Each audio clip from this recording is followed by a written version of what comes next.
Welcome back.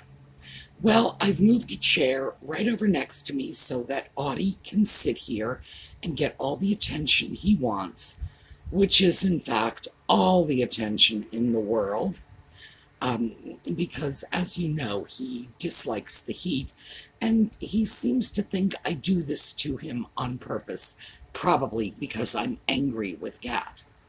Yeah, is that what you think? So, he is going to be here with us. Come here. Let me pick you up so they can see you. There we go. There's Cat. But I figure if he has his own chair, he can probably sit down. Yeah, there's the tail going. And sit down and, settle in so that we can get down to our business, although he thinks it's his business. So, I have some film for you today from Bedford Antiques. I went in and got a few interesting items, but I also filmed a few items that did not come home with me. So, when we come back,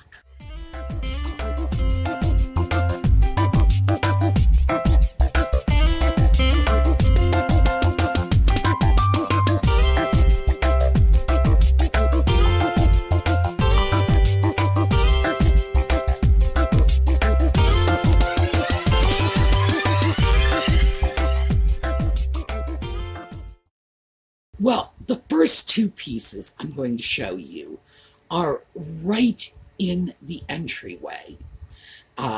Bedford has a sort of step down from the ground level, from the sidewalk level on the outside, and it's fully handicapped accessible. They have an elevator, and it's a ramp that you go down. I suppose back in the old days, it had been a small flight of stairs, but they've turned that into a little entry area. And when I came into their store today, I happened to notice a mirror. No idea how long it's been there, but I did notice it today, so I thought you might like to take a look at it.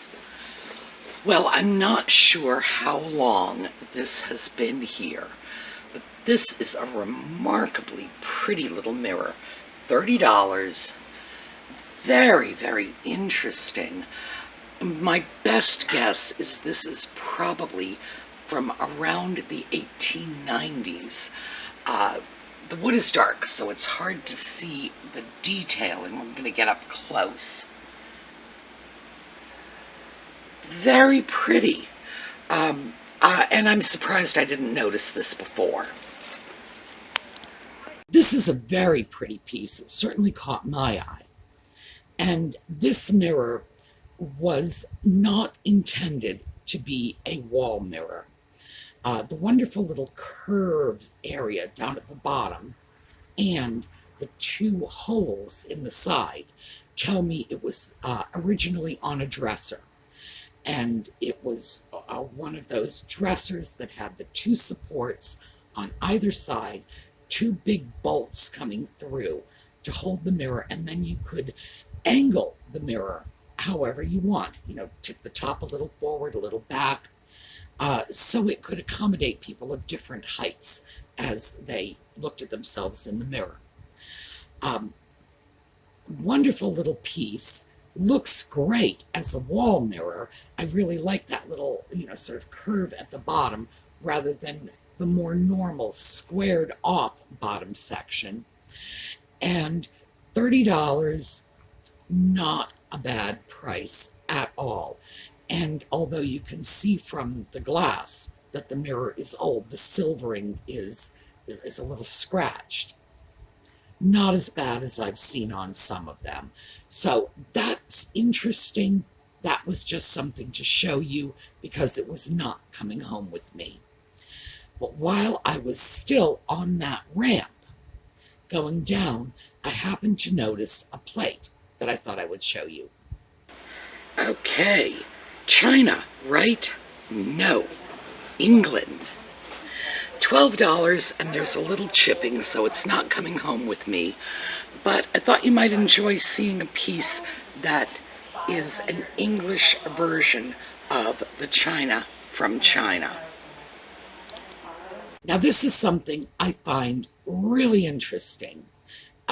These china plates from England. If you look at the designs, you would say, oh, absolutely Chinese.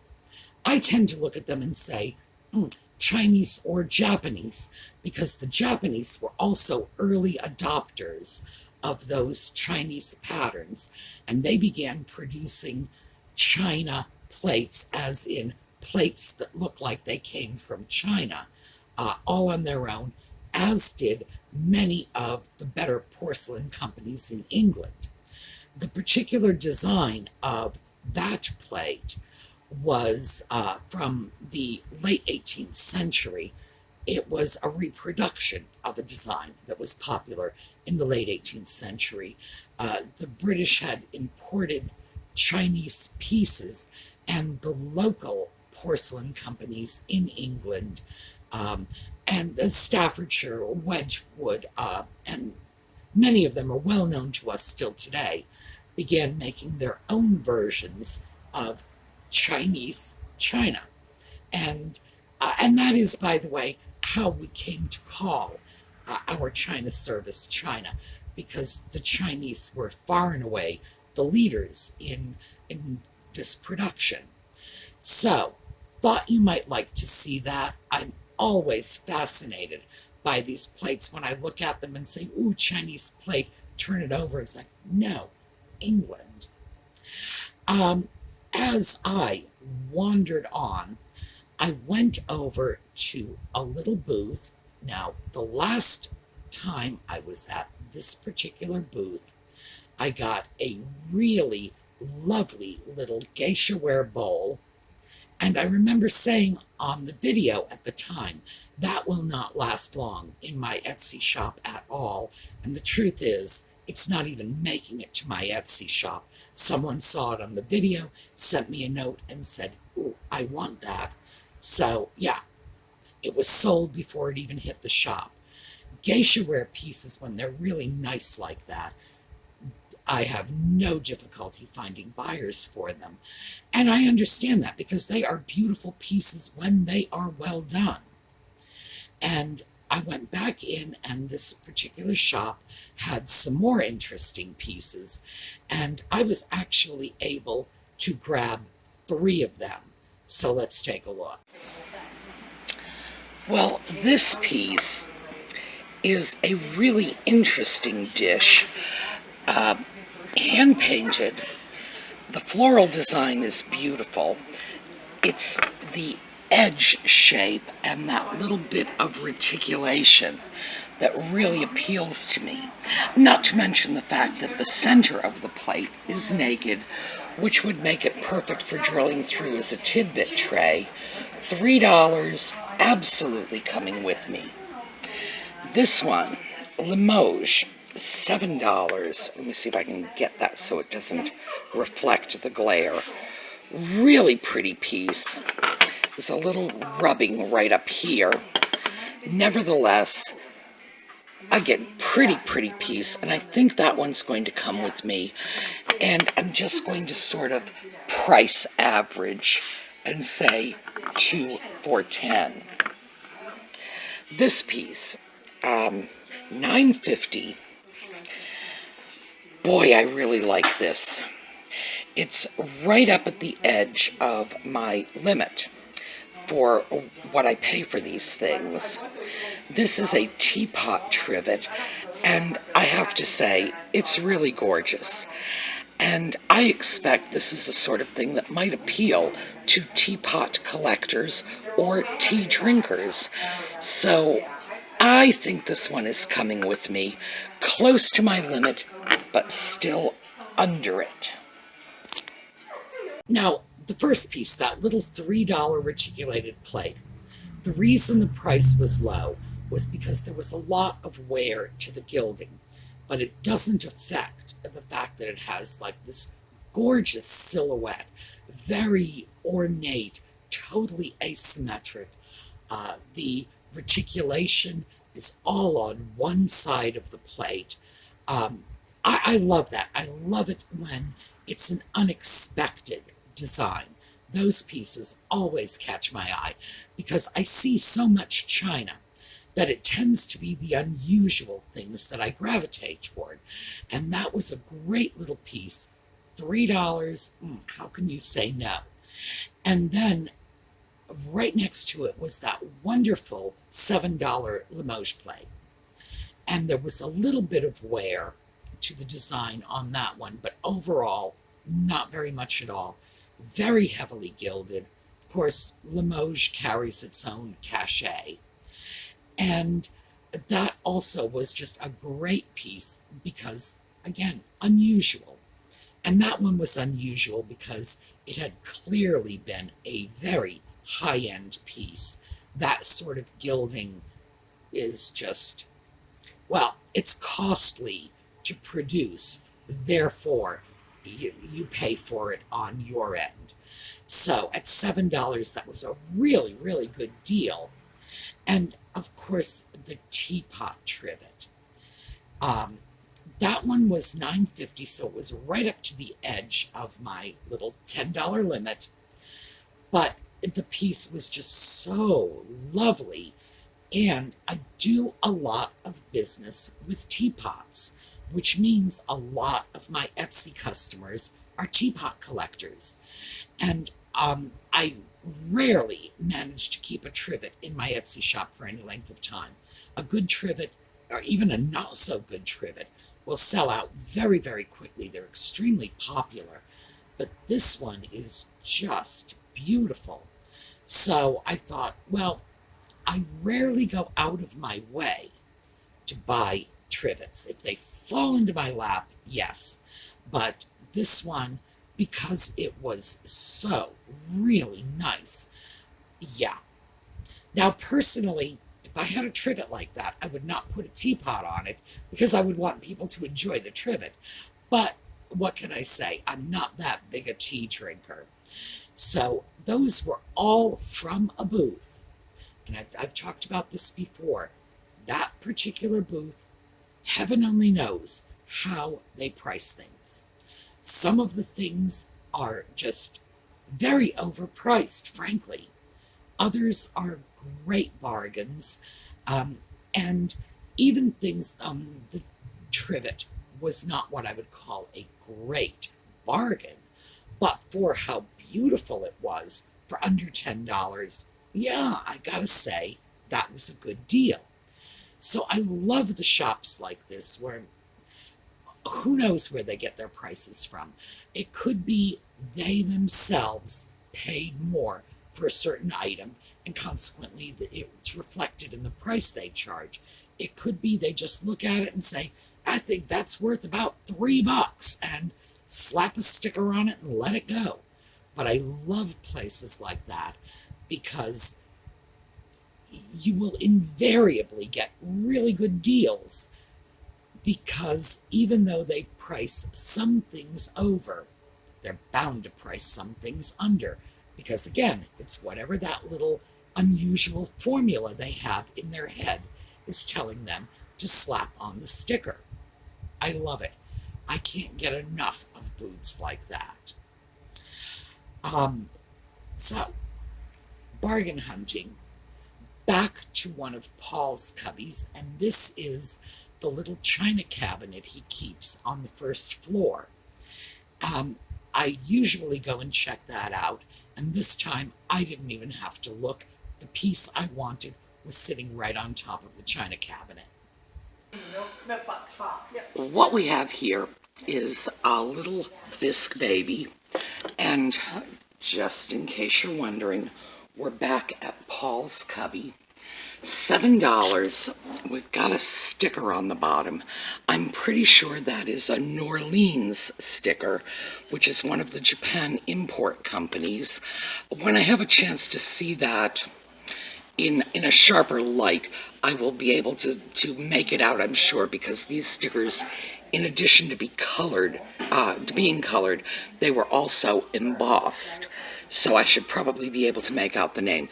But I do think that is the New Orleans sticker. $7, yes, this little guy is coming with me.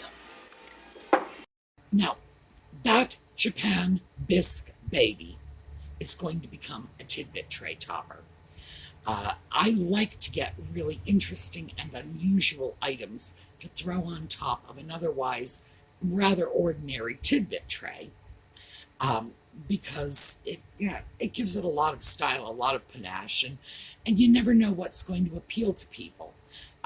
People will buy something because it's got a basket of flowers on it. They will buy something because it has an unusual little gilded piece. I find that using grain of rice pattern Chinese bowls is really popular.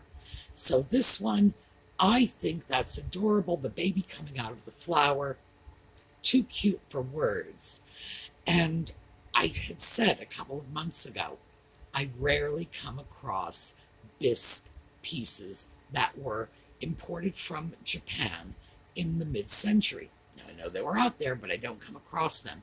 And as soon as those words left my mouth, it seems I just started falling all over these bisque pieces. They're really nice. They have, because they are bisque, they have the look of European pieces that were much, much more expensive, because that little Bisque Baby, originally, when it came into the US in the 50s or 60s, would have probably cost about $1. It would have been just pocket change. They're so nice, and they've held up so well over the years that I am always really glad to get my hands on those.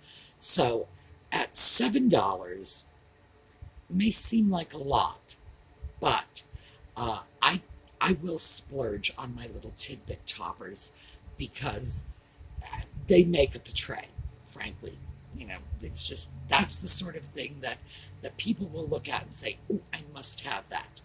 So makes it well worth my while to pay a lot of money for a tiny piece. In this case, $7 wasn't a huge amount of money, but for that little cabinet of Paul's, yes, because the last time I was there, I grabbed 3 little occupied Japan pieces, and I believe they were $2, $3, and $4 respectively. So this was twice as much, but still not sorry. Next up, this is a set I just thought you would enjoy looking at. Well out of my price range. Not to say it's not worth it, but just wasn't coming home with me. So take a look. German Lusterware set. A teapot and what appears to be a creamer. Hard to tell. $45 out of my price range, but we've got the 2 pieces. They are covered and they are on a tray. So it's a 5-piece set, and very tempting, but too far above my price range, even with the 15% off. European Lusterware tends to utilize certain color combinations, and you can usually spot the German or the Czech pieces by their use of that iridescent white lusterware combined with orange or yellow. Yellow was another big popular color for them, much more so than it was with Japanese lusterware. Pieces like that are just wonderful. That particular set was probably from the 20s or 30s. Very nice. Teapot with covered creamer. Weird to us because we do not habitually put cream in our tea. Ew, I want to shudder even saying something like that, because although I do like tea, the idea of putting cream or milk in it is just weird. It's like putting lemon in your coffee. It's just very strange to me culturally. But of course, in Europe, that's how they drink their tea. So a set like that makes a great deal of sense for them. that probably would be wildly popular in England, where they pretty much don't drink their tea any other way. But here in the US, tea with a cream pot just seems a little off. But beautiful, beautiful set. Absolutely worth the, what is it, with 15% off, it would have been somewhere in the range of about $40.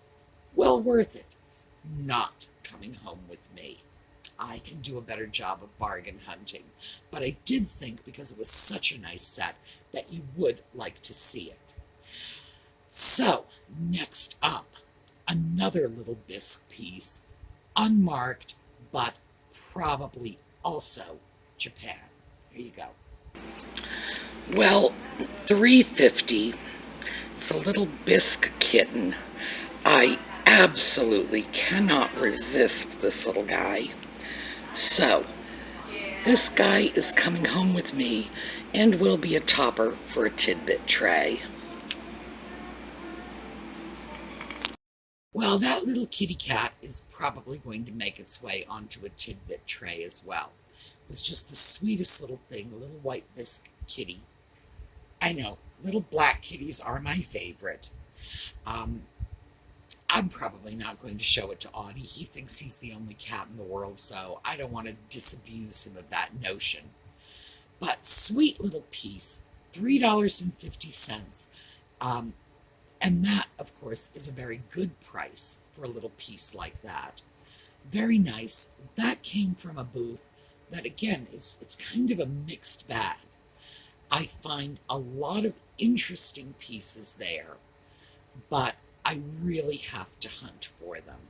In this case, that little kitty cat was just sitting out on the counter, and it was sort of grab and run. Next up, a very nice American country piece. And although this is the last of the items I'm going to show you for this video, it was not the last of what I picked up.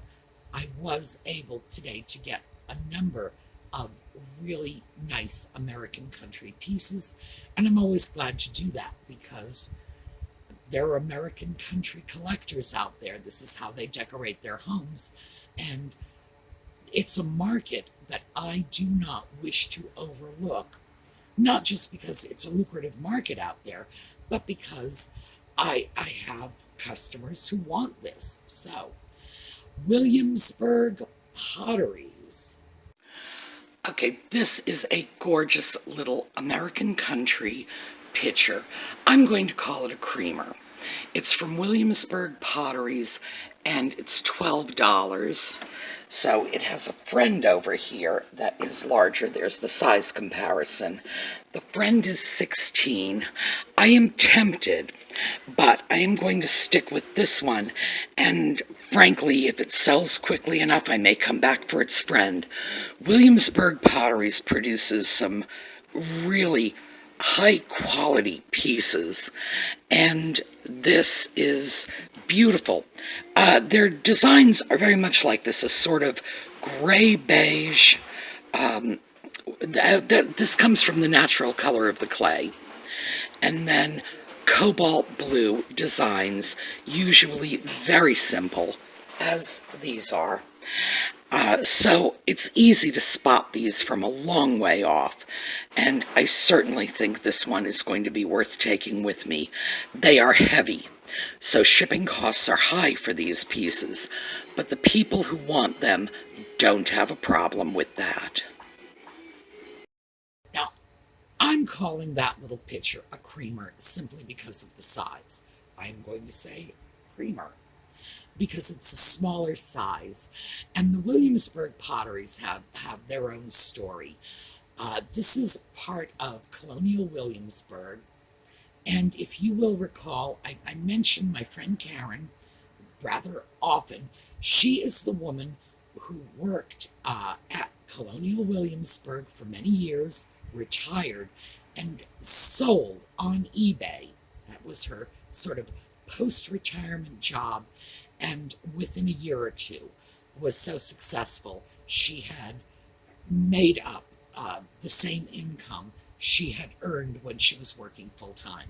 So she's a great online sales success story because she had no particular knowledge or skill in this area at all, just decided to do it and dedicated the time to it, and it really worked out for her. So she's a great example of, boy, if you set your mind to it, you can get it done. So that's one of the reasons I know a great deal about Colonial Williamsburg.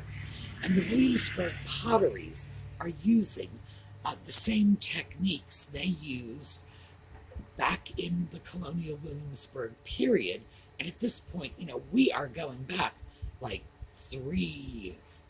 maybe even 400 years at this point, because Williamsburg was founded in the early part of the 17th century.